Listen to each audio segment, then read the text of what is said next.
In June 1995, at the luxurious Oslo Plaza Hotel in Norway, an unidentified woman named Jennifer Fairgate was found dead in room 2805, one of the most exclusive rooms in the hotel. Her body was discovered lying on the bed, a gun in her hand, with a bullet wound through her forehead. The room was locked from the inside, with no signs of forced entry, making the case extremely challenging from the outset. No ID, no luggage, no identity. Everything about this woman was a mystery. Was this a simple suicide or a meticulously orchestrated conspiracy? And if it was murder, how did the perpetrator escape? You're about to delve into one of the greatest mysteries in the history of international crime. Don't forget to like, subscribe, and follow us as we unravel this shocking case. The Oslo Plaza Hotel, where the case unfolded, was a symbol of luxury in Oslo, Norway's capital. With 37 towering floors, it was the largest and most modern hotel in the Nordic region at the time. Located in the heart of the city, Oslo Plaza offered breathtaking panoramic views of mountains and fjords, and frequently hosted international conferences, politicians, business elites, and celebrities. It was within this serene and sophisticated setting that the crime occurred, creating a chilling contrast between the tranquility outside and the dark mystery hidden within room 2805. It all began on May 31st, 1995. At 10 p.m. a young woman with fair skin, short black hair, and blue eyes walked into the hotel. She spoke fluent German and English, wore a long dress, knee-high socks, and high heels. The woman checked in under the name Jennifer Faggett and listed a companion as Louis Faggett. She booked room 2805, one of the hotel's most exclusive suites on the 28th floor, offering a stunning panoramic view of Oslo, priced at a hefty 1,845 Cr per night. At 10:44 p.m., she used the smart card key to unlock the room for the first time. By early morning on June 1st, the room key system recorded that the door was opened at 12:21 a.m., then again at 8:34 a.m. the same day. These were the first recorded activities in room 2805 after Jennifer checked in. At noon on June 1st at 12:50 p.m., housekeeping staff attempted to clean the room as per the daily schedule. The manager noted that the room showed no signs of use. The bed was neatly made, as it was initially, and there was no indication anyone had slept there. An extra blanket was provided but remained unused. On the morning of June 2nd, 1995, at 8:50 a.m., the system recorded the door of room 2805 being opened. Shortly afterward, Jennifer Faggett appeared at the reception desk. With a confident demeanor, she requested to extend her stay until Sunday, June 4th. Everything went smoothly, as room 2805 had no reservations in the coming days. Jennifer only needed to pay an additional fee. However, after requesting the extension, she did not make payment at the desk. This left the receptionist feeling inconvenienced but hesitant to insist directly, as the hotel catered to an elite clientele. To address the situation, the receptionist sent a notification through the TV system in room 2805, requesting Jennifer to contact the desk. A while later, the word OK appeared on the screen, confirming that the message had been received. However, Jennifer still did not settle the payment. On Friday night and throughout Saturday, a red "Do Not Disturb" sign hung outside room 2805. This prevented housekeeping staff from performing their duties. Additionally, Jennifer had yet to resolve the outstanding bill noted in the notification. To finalize the procedures, on the evening of June 3, 1995, the receptionist reported the matter to the hotel's security department. A 25-year-old security guard, Stian Bjornson, SBS, promptly headed to room 2805 to investigate. As he knocked on the door, a loud bang echoed from inside the room, resembling a gunshot.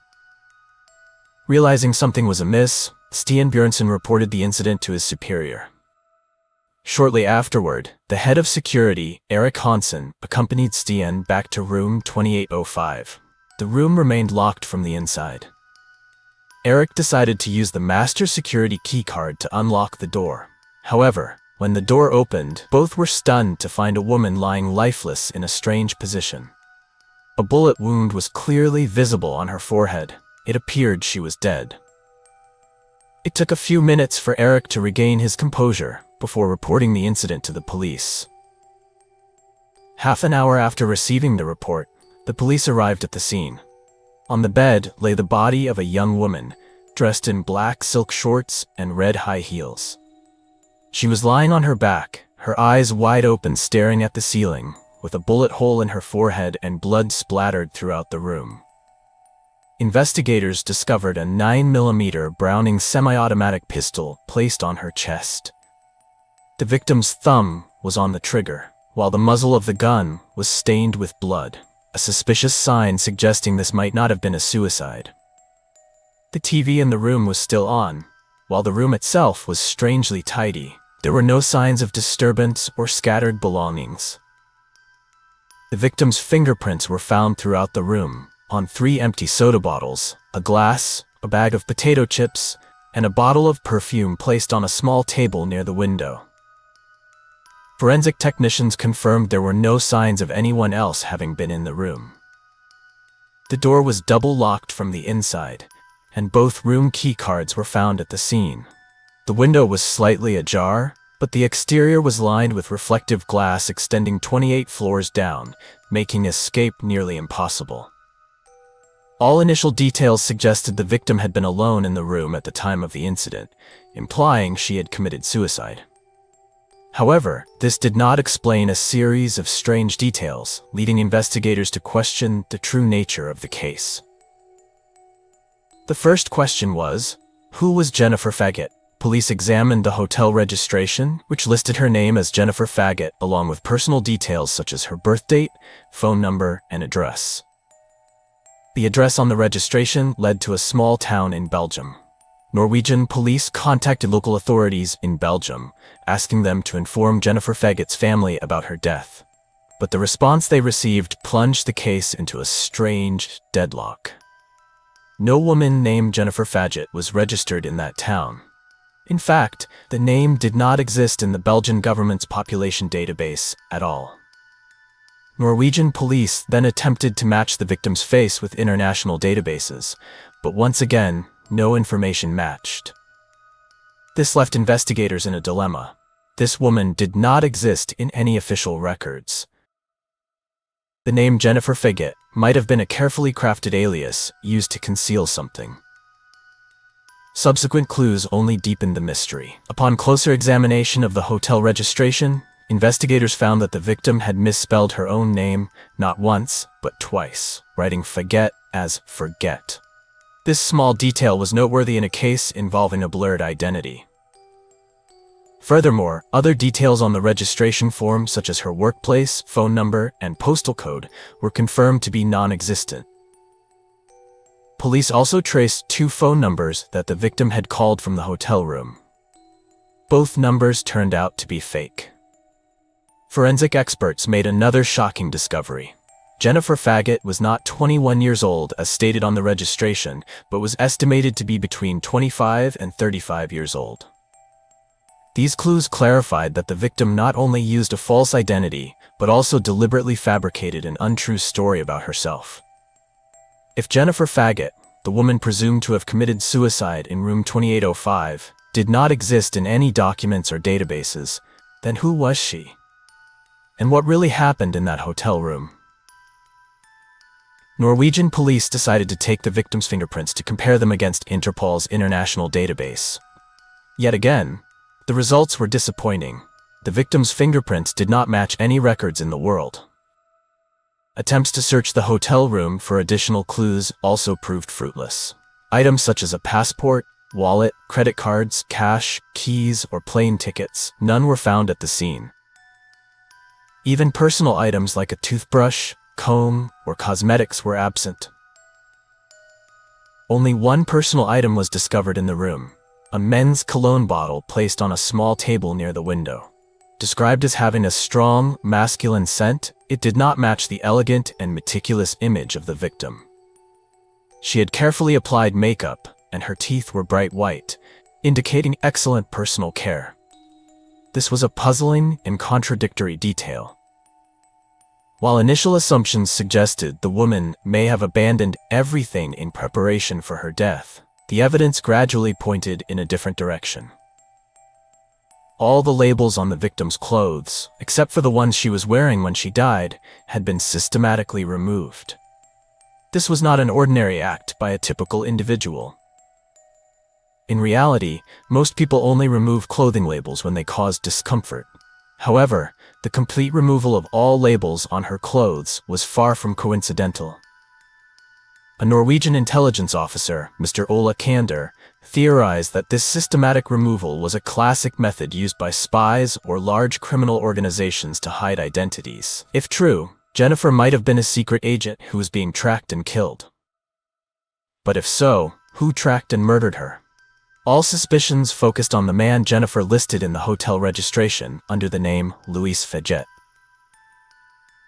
However, according to hotel staff, this man did not provide any identification when checking in. More strangely, from that point onward, this man never returned to the hotel and completely disappeared. At that time, security cameras were not widespread, making it impossible for the police to track him. Of course, the name Louis Faget could also be fake. So what was the purpose of Jennifer registering under this name? Yet, illogical details continued to emerge. First, the crime scene showed Jennifer holding the gun in her right hand, with her thumb on the trigger. However, strangely, there was no blood on this hand. This raised suspicions. Could this have been staged by the perpetrator to make the scene look like a suicide? A forensic expert in Oslo pointed out that in gun-related suicides, blood splatter would be inevitable, and the hand holding the gun would almost certainly be covered in blood.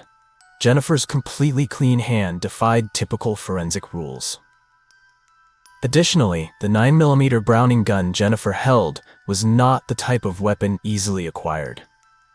The gun's serial number had been professionally erased using acid. Forensic lab experts confirmed that this was not the work of an amateur, but someone with high skills and specialized equipment. Additionally, if it were a suicide, the victim would press the gun tightly against her head.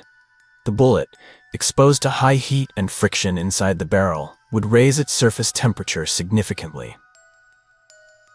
This could cause the bullet's surface temperature to rise to approximately 200 degrees Celsius to 300 degrees Celsius, leading to burns on the skin at the wound site. However, the gunshot wound on Jennifer's forehead showed no signs of thermal burns. At this point, the chief pathologist at the University of Oslo, Mr. Tor Rum, firmly opposed the police's conclusion that Jennifer had committed suicide, arguing that these details indicated a much more complex conspiracy. Mr. Tor Rum highlighted that the Browning 9mm semi-automatic gun had significant recoil, strong enough to leave scratches or bruises on the shooter's hand. Yet, Jennifer's hands showed no signs of such injuries. Another detail that puzzled the police: the gun had fired 2 bullets. One struck Jennifer, while the other was found embedded in a pillow. Could someone have tested the gun before shooting Jennifer? Furthermore, in a black bag next to the bed, there were a total of 25 bullets, bringing the total ammunition in the room to 34, a significantly excessive amount if Jennifer only intended to commit suicide. Strange details continued to emerge from Jennifer's clothing inventory. The room contained 3 jackets, a short silk blouse, and 4 bras. However, there were no long pants, skirts, or underwear to be found. Had Jennifer left her clothes elsewhere, or had someone taken them along with her suitcase? Jennifer's choice of attire also raised questions. All the clothing items found in the room were high-end, except for the silk shorts Jennifer was wearing at the time of her death. A witness, a housekeeping staff member, testified that she had previously seen a very beautiful pair of shoes that left a strong impression, but those shoes were not found at the scene. Who might have taken Jennifer's shoes and other belongings? The more the police investigated, the more they believed this was not a typical suicide. Was Jennifer a target of an intelligence operation? Or could she have been an agent on the run, and her death was merely the tip of a larger conspiracy? What do you think? As for me, I firmly believe Jennifer was murdered. First, because of the numerous unresolved mysteries. And second, it's unlikely someone committing suicide would go to such lengths to hide personal items. Due to the lack of evidence and the inability to identify the victim, Norwegian police found themselves at a dead end. All fingerprints in the room belonged solely to the mysterious woman. There was no DNA from any other individual. No signs of forced entry or struggle were present. The question remains, who was Jennifer and who took her life? In 1996, when all hopes of solving the case had faded, the police decided to close the case without any official conclusions. Jennifer Fairgate, if that was indeed her real name, was buried in the Vestre Gravlund Cemetery in Oslo, in a simple, unmarked coffin, symbolizing the unresolved mystery of her life and death. 2 decades passed in silence. In 2016, with advancements in forensic technology, police decided to exhume Jennifer's remains. This time, they hoped to create a complete DNA profile from her remains. However, even after comparing it to millions of international records through Interpol, Jennifer's DNA did not match anyone. She remained a ghost without a past. In 2020, the case was revived through the popular documentary series Unsolved Mysteries on Netflix. The program reconstructed the chilling events at the Oslo Plaza Hotel and invited experts and witnesses to analyze the perplexing details further. However, despite capturing global public attention, the program did not yield any breakthroughs. To this day, the true identity of Jennifer Fairgate and the cause of her death remain unsolved mysteries. Was she a spy, a victim of an international crime conspiracy, or simply a woman who took her deepest secrets to the grave?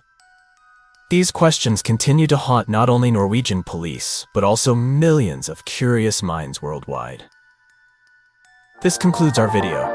Thank you for following this captivating story. If you found this video interesting, don't forget to like, subscribe, and turn on notifications to ensure you don't miss our next fascinating tales. In 2008 in the US, Kaylee Anthony, a sweet 2-year-old girl, suddenly disappeared without a trace. After months of searching, her remains were discovered, decomposed almost entirely, leaving only some bones and her skull. Shockingly, Kaylee's mother, Casey Anthony, continued living her life, enjoying herself as if her daughter's disappearance did not matter at all. When police began their investigation, a series of indirect pieces of evidence pointed to Casey's direct involvement in this tragic death. However, in the end, she was only convicted of providing false information.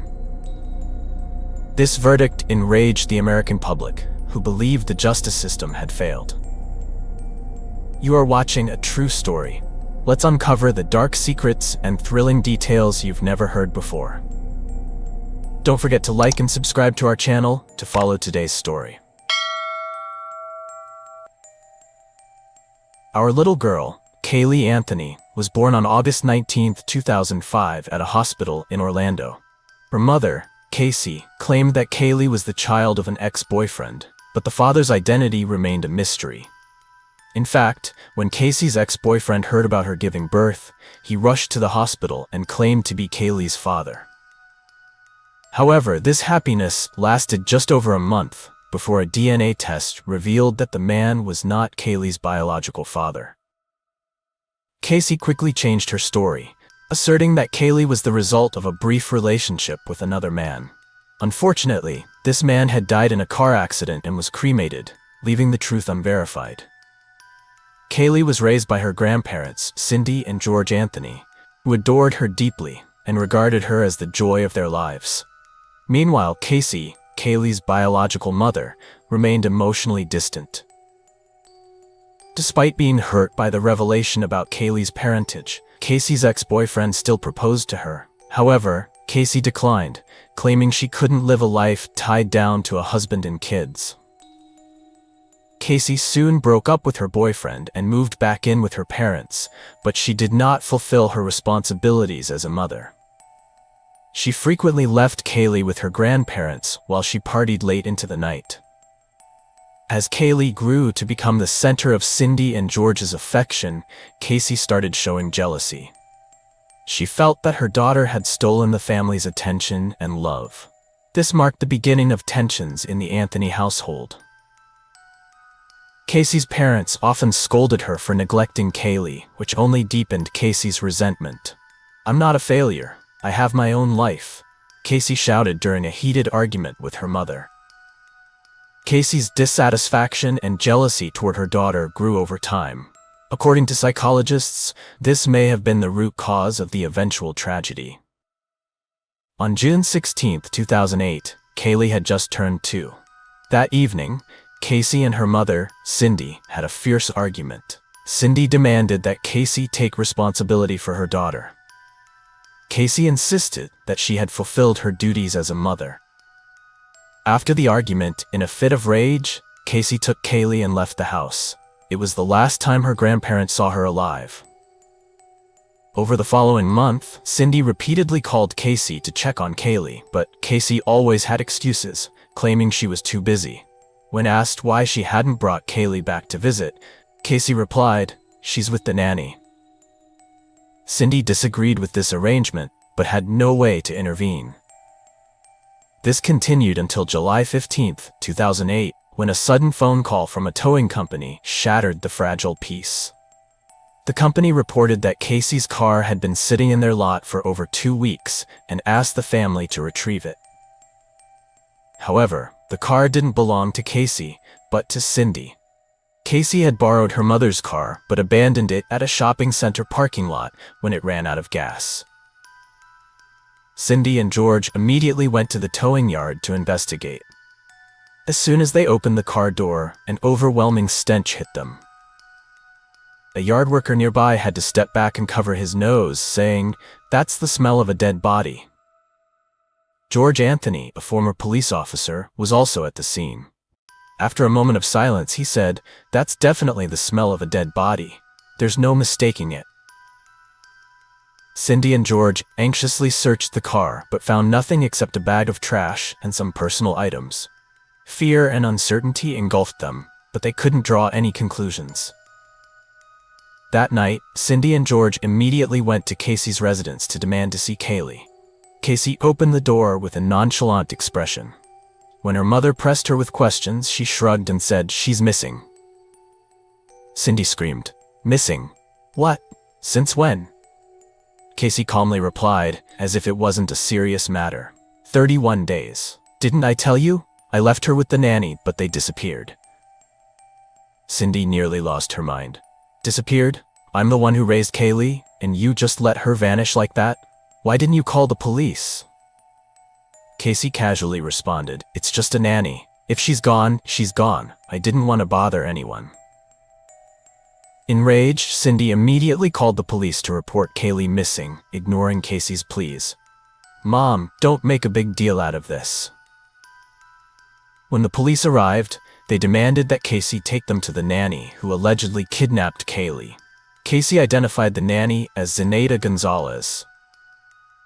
Casey also claimed that she was too busy to care for her daughter because she was working at Universal Studios. However, all the information Casey provided was fabricated. When the police went to the address Casey gave them, they found an empty apartment. Zenaida Gonzalez did not exist, and Casey did not work at Universal Studios. She had lied. Additionally, Casey insisted she was employed at Universal Studios, but when the police contacted the studio for verification, it turned out to be yet another lie. This deepened the police's suspicions. Could Casey be directly involved in Kaylee's disappearance? When questioned further about Kaylee's whereabouts, Casey's attitude shifted from cooperative to cold. She bluntly stated, "I won't say anything more. I want a lawyer." This behavior only heightened the police's suspicions. Casey was arrested shortly after on 2 charges, providing false information and neglecting a child. Once Casey was in custody, the case quickly garnered media attention. Police issued alerts on major news outlets, calling on the public to provide any information about Kaylee. The story of the missing child and her enigmatic mother became the focus of nationwide intrigue. 2 days later, renowned criminal defense attorney Jose Baez approached Casey and offered to represent her for free. Baez was no stranger to high-profile cases. He had handled 45 trials, including 5 murder cases, and none of his clients had been convicted of first-degree murder. A week after taking Casey's case, Baez and his client appeared at the first hearing. This event marked the beginning of a high-stakes legal battle and further fueled public interest. During the hearing, Jose Baez, with confidence and poise, shifted the narrative away from Casey and toward the flaws in the police investigation. He argued that their initial conclusions were rushed and lacked solid evidence. The police and prosecutors remained undeterred.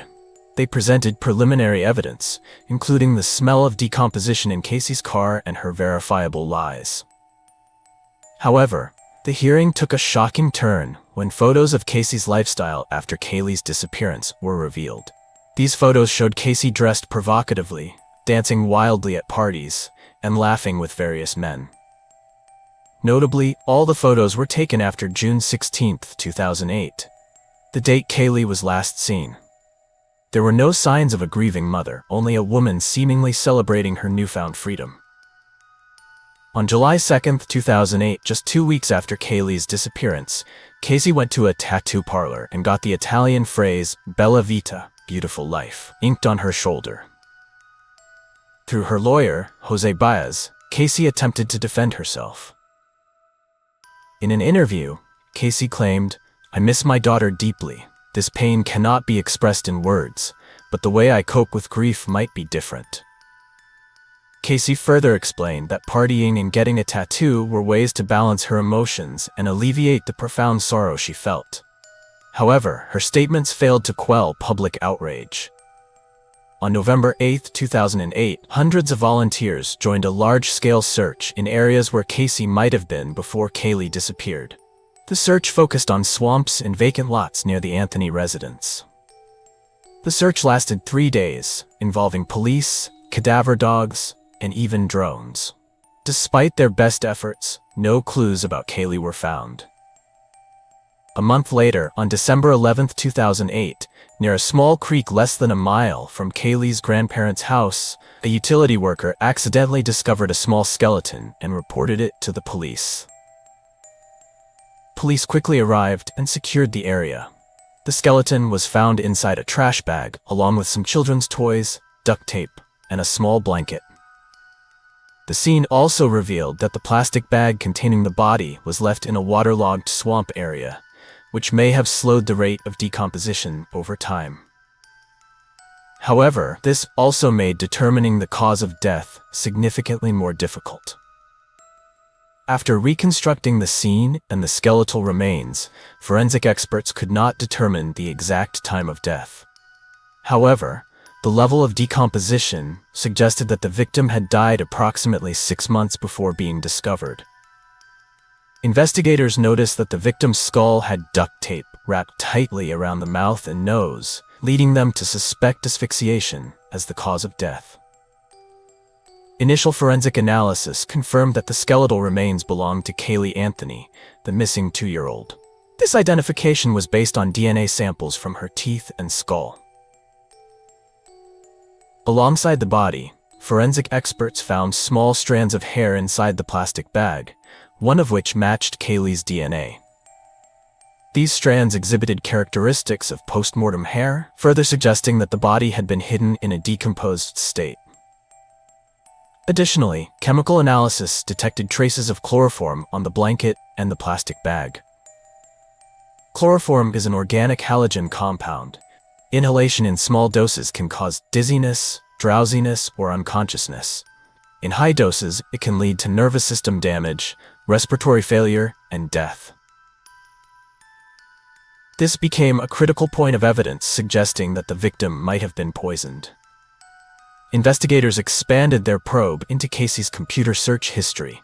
Phrases such as "how to suffocate," "chloroform," and "disposing of a body" were searched 84 times in the weeks leading up to Kaylee's disappearance. This behavior seemed premeditated. Typically, a person wouldn't search for such information repeatedly. Curiosity might lead to 1 or 2 searches, but not dozens. Based on this evidence, the prosecution constructed a narrative. Casey used chloroform to sedate Kaylee, then killed her by covering her mouth and nose with duct tape. The body was kept in the car trunk for several days before being discarded at the creek. Jose Bez, meanwhile, continued to deny these allegations. He argued that no direct evidence linked Casey to the crime and suggested that the media had fabricated a narrative to frame his client. This argument had some merit, as all accusations were based on circumstantial evidence, lacking any direct proof to convict Casey. During subsequent trials, the debates grew more intense when Baez criticized the utility worker who discovered Kaylee's remains, alleging that he may have moved the body closer to the Anthony residence to claim a reward from the media.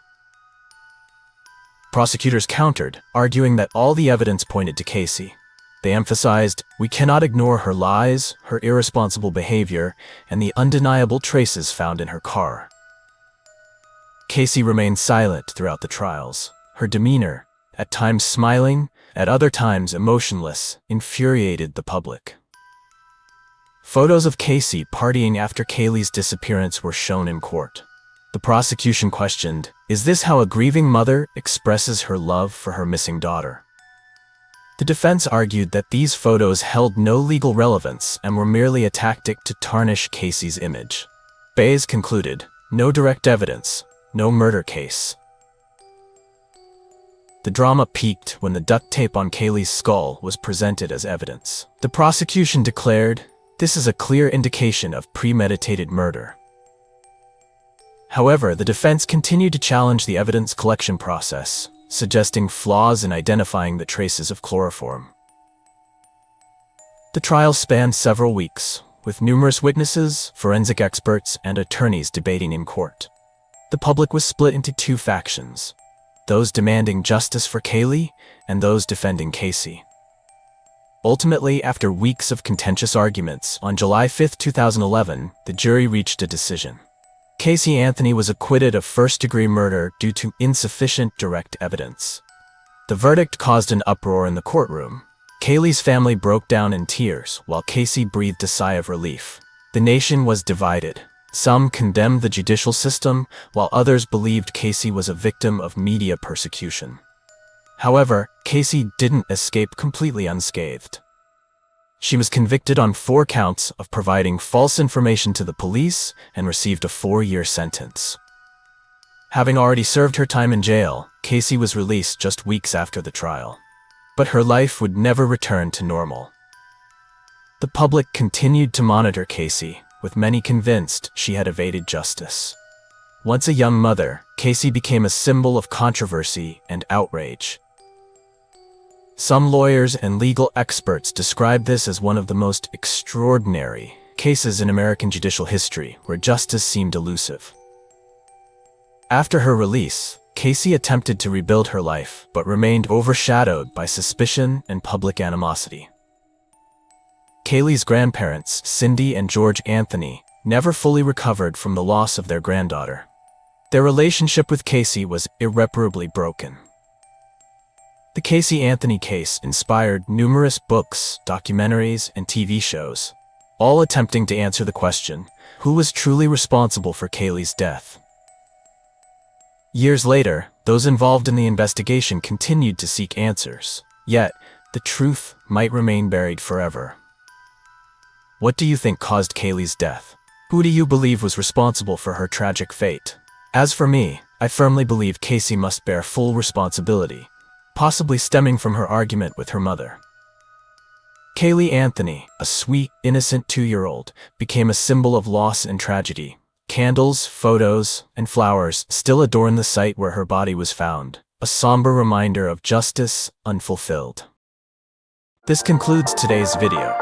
Thank you for following this gripping story. If you found it compelling, don't forget to like, subscribe, and turn on notifications for more fascinating stories to come. In April 2013, in Sichuan, China, a mother and her 2 daughters were brutally attacked with an axe in their own home. The incident resulted in the tragic deaths of 2 little girls, aged just 4 and 7. The mother, though she survived the grim ordeal, was left in critical condition and placed in the intensive care unit. Even more terrifying, the perpetrator was not a stranger. He was the family's close friend and also the secret lover of the woman. What kind of conflict could drive the perpetrator to commit such a heartless act? Could this be an act of revenge, or is there a darker secret hidden behind the tragedy? You are about to uncover a true story. Join us as we explore the dark secrets and shocking twists you've never heard before. Don't forget to like, subscribe, and follow our channel for more gripping stories. The setting of this incident: Muyu Town, located in Sichuan Province, China. It is a peaceful rural area where residents mainly engage in farming and small trading. Muyu is known not only for its picturesque natural beauty, but also for the slow and simple lifestyle of its residents. However, the gruesome crime shattered the tranquility this town was known for. It all began on the night of April 28, 2013. Around 11 p.m., the police in Muyu Town received an emergency call from a man. His voice was trembling, panicked. "Please come quickly. There's been a murder. My daughters. There's blood everywhere." Immediately after the call, a team of police rushed to the scene. The crime took place in a two-story house on the outskirts of town. Upon entering the house, the police were shocked by the gruesome sight.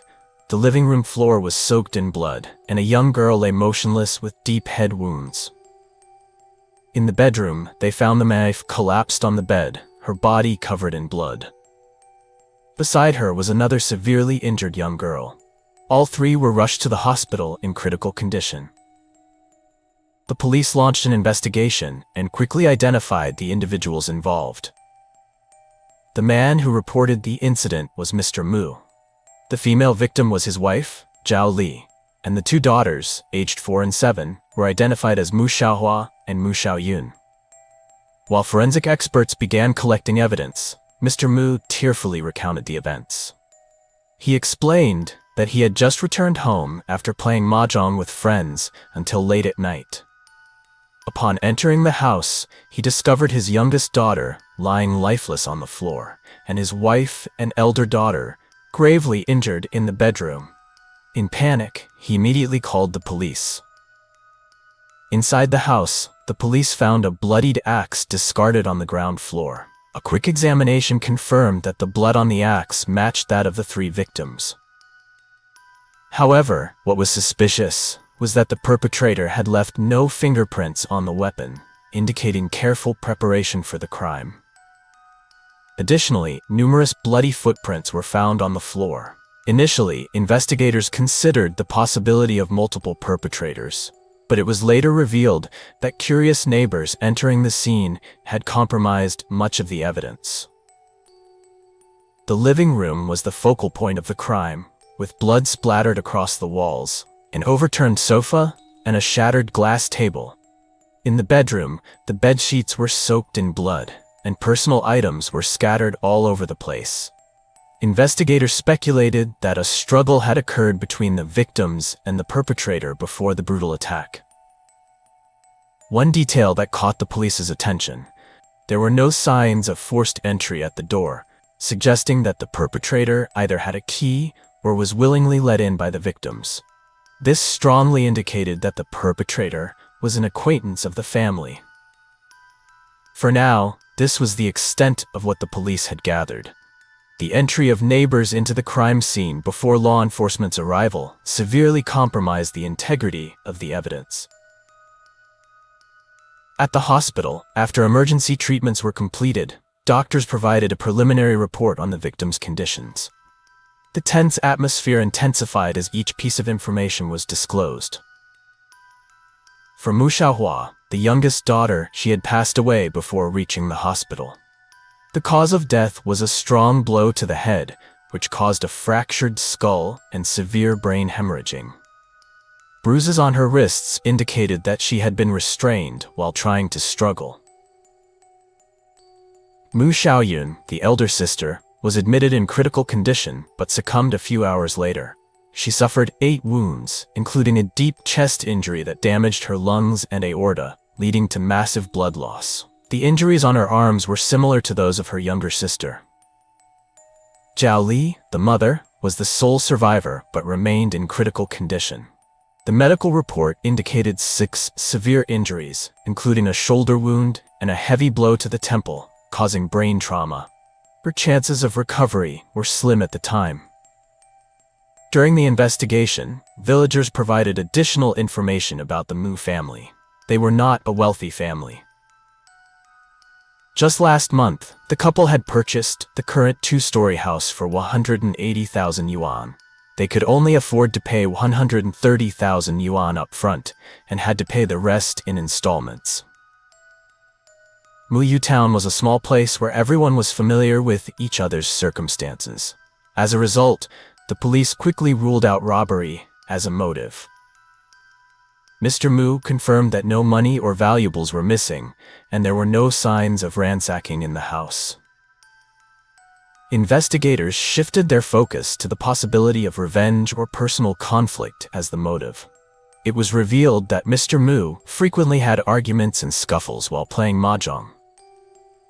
Just days before the crime, he had an altercation with someone in the village. However, upon checking, this individual had a solid alibi, as he was playing mahjong with Mr. Mu that night.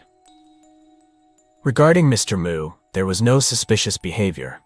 Apart from his work as a laborer and playing mahjong for leisure, he had no extramarital affairs or major conflicts with anyone. The police turned their attention to Mrs. Zhao Li, Mr. Mu's wife. Through their investigation, they discovered that before marriage, she had been deeply involved with a former boyfriend. They had even promised to marry, but the relationship was strongly opposed by her family. After their breakup, she and her ex-boyfriend kept in touch for a while. Further investigation revealed that Mrs. Zhao's former boyfriend had long since moved to Shenzhen for work and was not in Muyu Town at the time of the incident. This individual also had no motive or opportunity to commit such a brutal act. Since getting married, Mrs. Zhao spent most of her time at home caring for her 2 young daughters. Neighbors described her as a reserved person with no suspicious relationships. With external relationships ruled out, the police began to consider the possibility that the perpetrator was an outsider. However, there was no evidence of significant disputes or enmities with outsiders. The case grew increasingly complicated as no concrete leads surfaced to uncover the motive. To find additional clues, the police began retrieving surveillance footage from around Muyu Town. After hours of review, they found a suspicious detail related to the tenants renting the first floor of Mr. Mu's house, Deng Yuanyi and Lei Xiaolan.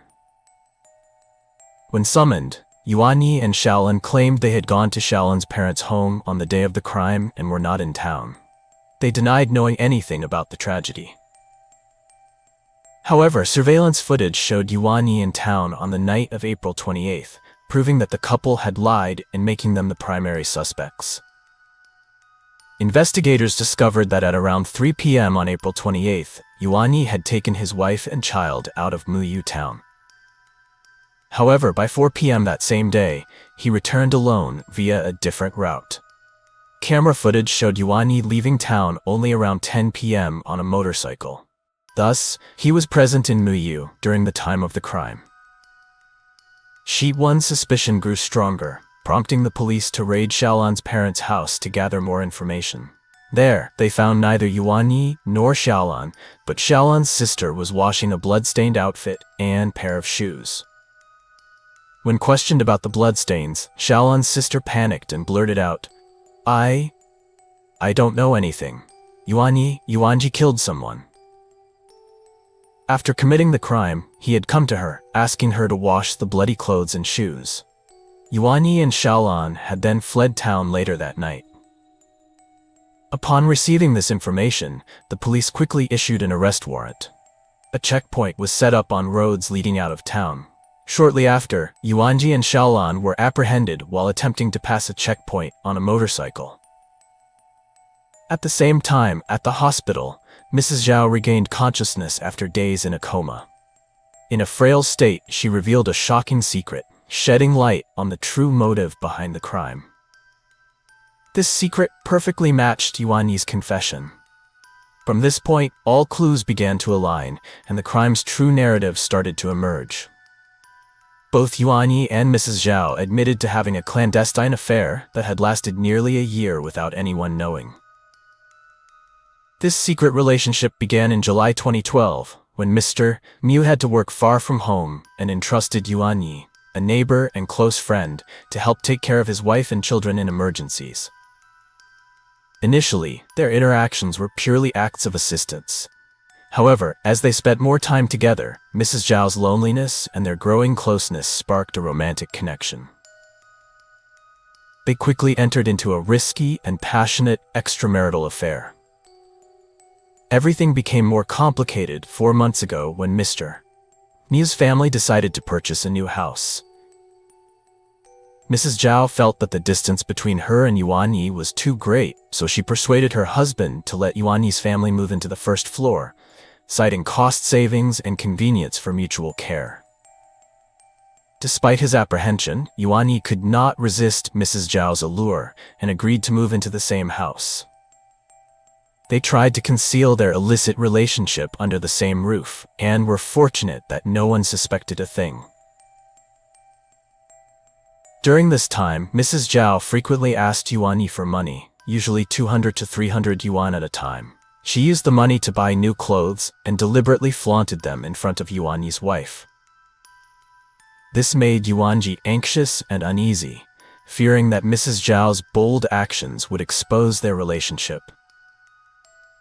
Yuan Yi repeatedly suggested ending their relationship and moving elsewhere to avoid being discovered, but Mrs. Zhao adamantly refused. She even threatened to reveal everything to destroy both their families if he left. The pressure and fear weighed heavily on Yuan Yi. Once an eager participant in the affair, he now felt trapped. Dark and desperate thoughts began to form in his mind, leading to an unimaginable tragedy. Yuan Yi realized that the relationship with Mrs. Zhao could not continue and decided he had to end it as soon as possible before things spiraled out of control. Acting on this decision, on April 28th, he took his wife and child to her parents' house to create an excuse to leave without arousing suspicion. He returned to Muyu town alone and went to meet Mrs. Zhao, intending to persuade her to part ways amicably.